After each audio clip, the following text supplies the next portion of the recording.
लेके आए हैं कोर्स एडिक्स की तरफ से ऑर्गेनिक केमिस्ट्री का एक और अहम टॉपिक, जिसमें हमने पढ़ना है reaction in organic compound. Reaction in organic compound का आज फर्स्ट रिएक्शन है, फर्स्ट रिएक्शन।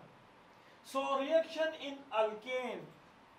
अल्केन में याद रखिए दो किस्म के रिएक्शन होते हैं। सबसे पहले journal substitution reaction, journal substitution reaction. Number 2 free radical substitution reaction.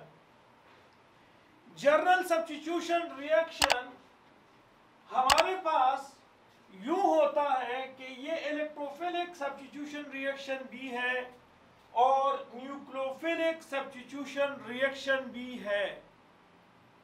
अगर ये इलेक्ट्रोफिलिक सब्स्टिट्यूशन रिएक्शन है तो किस तरह से है? सपोज कार्बन और हाइड्रोजन की इलेक्ट्रोनेगेटिविटी डिफरेंस बहुत ही कम है या अप्रोक्सीमेटली सेम है, तो यहां से इलेक्ट्रॉन यूं कार्बन की तरफ शिफ्ट होता है, तो ये आपके पास जो अल्केन है ये सबस्ट्रेट है। सबस्ट्रेट उसको कहते हैं जिसकी आप केमिकल रिएक्शन को स्टडी करते हो।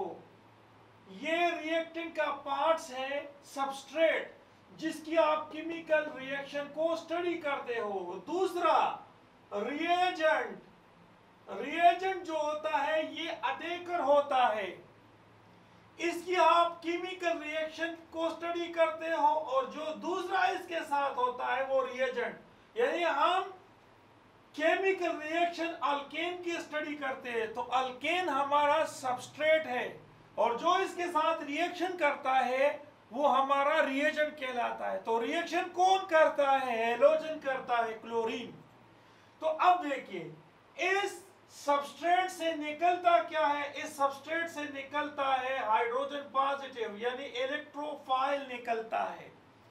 इसको मैंने वीडियो बनाई है इलेक्ट्रोफाइल न्यूक्लियोफाइल की पहचान की, वो आप देख सकते हैं। यूट्यूब पे आप टाइप कर दें electrophilic nucleophilic reactions explain by Zameer Khan, तो आपके सामने आएगा और आप यूं वहां से आप उसको गेन कर सकते हो। तो यहां आपके पास ये इलेक्ट्रोफाइल है, तो इलेक्ट्रोफाइल निकलता है, इसकी जगह यहां पर क्या आएगा? इसकी जगह यहां पर ये इलेक्ट्रोफाइल आता है, जबकि ये इलेक्ट्रोफाइल इस क्लोराइड न्यूक्लियोफाइल के साथ रिएक्शन करके HCl और क्लोरोमीथेन बनाता है। दूसरा हमारे पास न्यूक्लियोफिलिक सब्स्टिट्यूशन रिएक्शंस है, वो ये है कि आपके पास हाइड्रोजन जो है वो इलेक्ट्रॉन शेयर्ड पेयर इलेक्ट्रॉन यहां हाइड्रोजन खींच लेता है, और जब यहां हाइड्रोजन खींच लेता है तो ये न्यूक्लियोफाइल हो गया और ये इलेक्ट्रोफाइल। तो अब मीथेन से सबस्ट्रेट से, चूंकि सबस्ट्रेट हमारे पास मीथेन है यानी अल्केन है, इससे न्यूक्लियोफाइल रिमूव होता है और इसकी जगह दूसरा न्यूक्लियोफाइल आएगा। तो यहां होगा न्यूक्लियोफिलिक सब्स्टिट्यूशन रिएक्शन। ये हाइड्रोजन न्यूक्लियोफाइल क्लोराइड इलेक्ट्रोफाइल के साथ रिएक्शन करके HCl बनाएगा और क्लोरोमीथेन बनाएगा। अब ये सवाल पैदा होता है कि हमारे पास ये क्लोरोमीथेन, यहां पर भी क्लोरोमीथेन, ये दोनों क्या है? इलेक्ट्रोफिलिक सब्स्टिट्यूटेड प्रोडक्ट है या फिर न्यूक्लियोफिलिक सब्स्टिट्यूटेड प्रोडक्ट है? अब यहां पता नहीं चलता है कि कौन सा है, इसलिए हम इसको नाम देते हैं कि ये हमारे पास क्या है? ये हमारे पास जर्नल सब्स्टिट्यूशन रिएक्शन है और ये प्रोडक्ट जो है जर्नल सब्स्टिट्यूटेड प्रोडक्ट है। और यहां पर याद रखिए यहां न्यूक्लियोफाइल और इलेक्ट्रोफाइल तब बनता है, यहां पर भी बनेगा, सबस्ट्रेट में बनता है तो रिएजेंट में भी बनता है, जब आपके पास हेट्रोलाइटिक फिशन हो।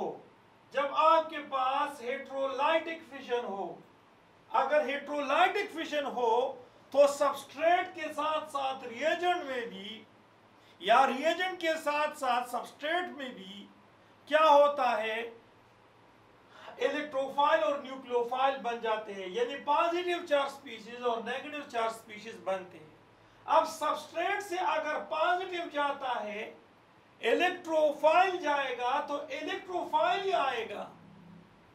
अब यहां से अगर न्यूक्लियोफाइल जाता है मीथेन से तो यहां पर न्यूक्लियोफाइल ही आएगा।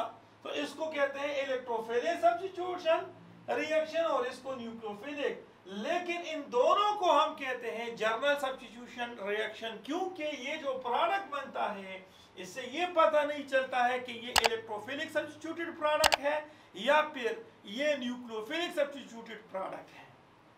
दूसरा इसमें जो जर्नल रिएक्शन होता है वो हमारे पास होता है फ्री रेडिकल सब्स्टिट्यूशन रिएक्शन।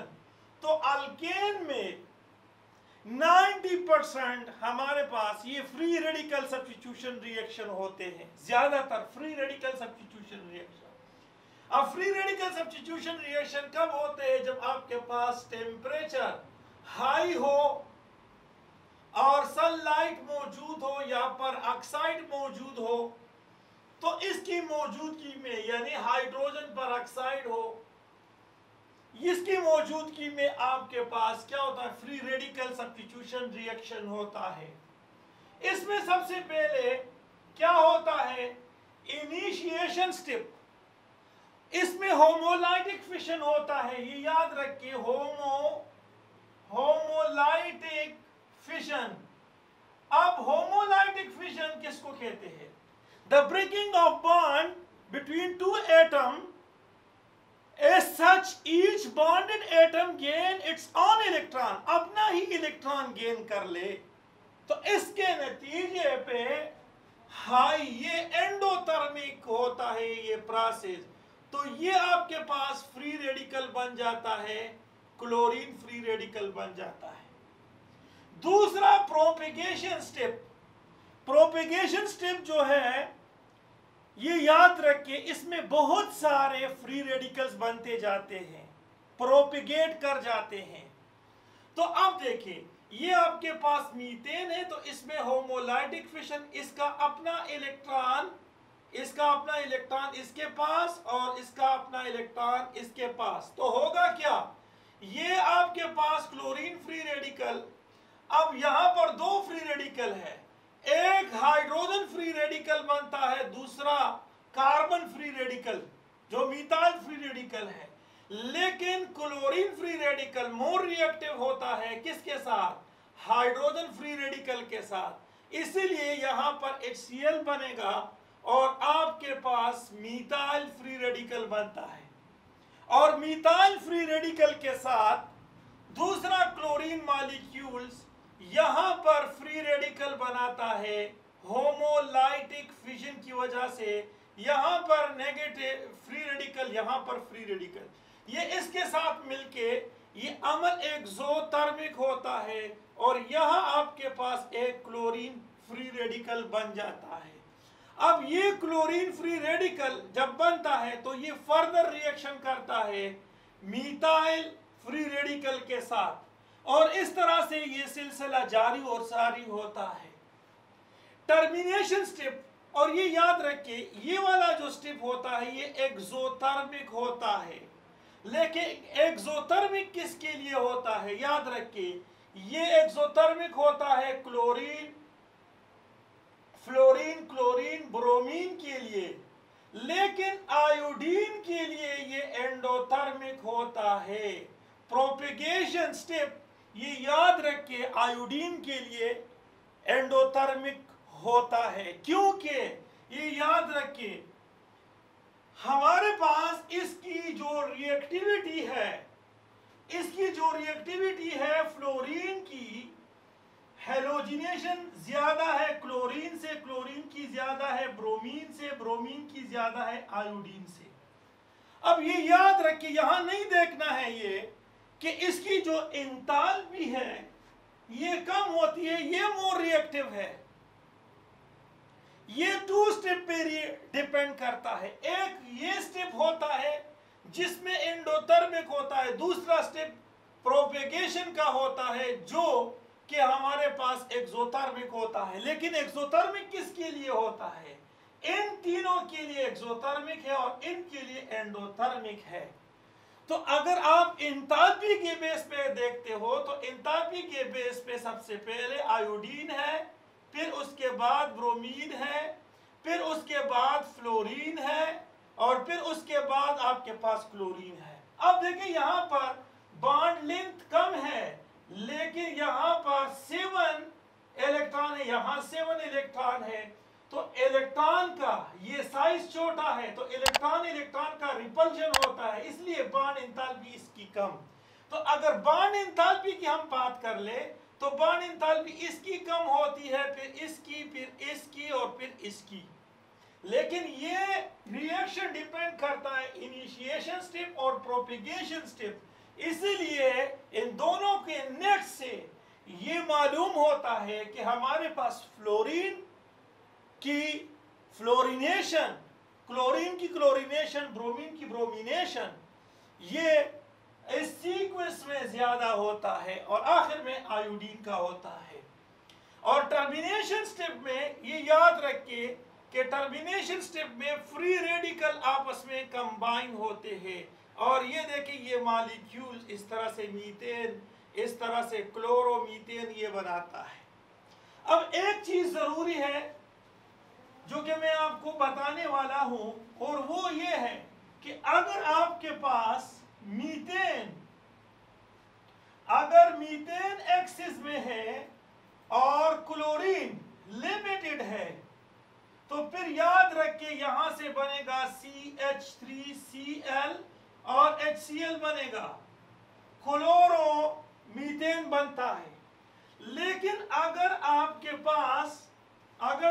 पास जो क्लोरीन है, अगर क्लोरीन एक्सिस में है, अगर क्लोरीन एक्सिस में है तो ये याद रखिए यहां से बनता है CH3Cl, फिर बनता है CH2Cl, फिर बनता है CHCl3, फिर इससे बनता है CHCl4 और साथ साथ यहाँ पर HCl बनता जाएगा, HCl इसके साथ साथ बनता जाएगा।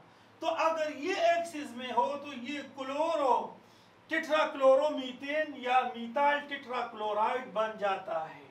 तो आपके दिमाग में होनी चाहिए कि हमारे पास अल्केन में जो रिएक्शंस होते हैं वो दो किस्म के होते हैं। एक जर्नल सब्स्टिट्यूशन रिएक्शन हो सकता है कि journal substitution electrophilic substitution reaction हो या न्यूक्लियोफिलिक, ये भी हो सकता है। लेकिन मेजॉरिटी केसेस में सनलाइट की मौजूदगी में, पेरोक्साइड की मौजूदगी में एक हाई टेम्परेचर पे फ्री रेडिकल बनता है जिसमें कि हमारे पास इनिशिएशन स्टेप होता है और ये इनिशिएशन स्टेप होमोलाइटिक फिजन होता है यहाँ पर और ये फ्री रेडिकल बनता है और ये आपके पास एंडोथर्मिक प्रोसेस होता है। दूसरा प्रोपेगेशन स्टेप होता है जो कि हमारे पास ये वाला स्टेप ये हाईली एक्सोथर्मिक होता है और एक्सोथर्मिक फ्लोरीन, क्लोरीन, ब्रोमीन के लिए होता है, आयोडीन के लिए नहीं होता है। और क्या होता है कि ये हाइड्रोजन क्लोरीन के साथ मिलके HCl और मिथाइल क्लोराइड, यहाँ ये हाइड्रोजन भी फ्री रेडिकल है और कार्बन भी फ्री रेडिकल, लेकिन chlorine free radical highly reactive होता है हाइड्रोजन के साथ, तो HCl बनाएगा और मिथाइल फ्री रेडिकल बनता है। और मिथाइल फ्री रेडिकल के साथ ये क्लोरीन फ्री रेडिकल मिल जाता है और क्लोरोमीथेन और क्लोरीन फ्री रेडिकल बन जाता है जो कि वापस रिसाइकल होके डाई क्लोरोमीथेन, ट्राई क्लोरोमीथेन और टेट्रा क्लोरोमीथेन ये बना लेता है जब क्लोरीन एक्सिस में हो। और इसकी जो रिएक्टिविटी ऑर्डर होती है सबसे ज्यादा फ्लोरीन, फिर क्लोरीन, फिर ब्रोमीन और फिर आयोडीन।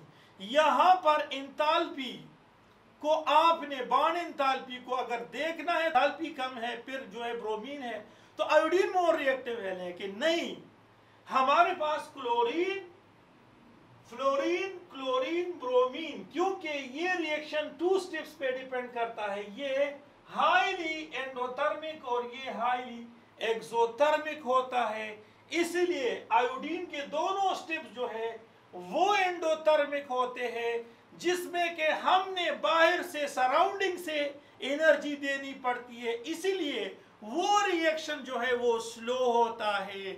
और फ्लोरीन, क्लोरीन, ब्रोमीन और की रिएक्टिविटी जो है वो ज्यादा होती है। Okay, thank you, Allah Hafiz.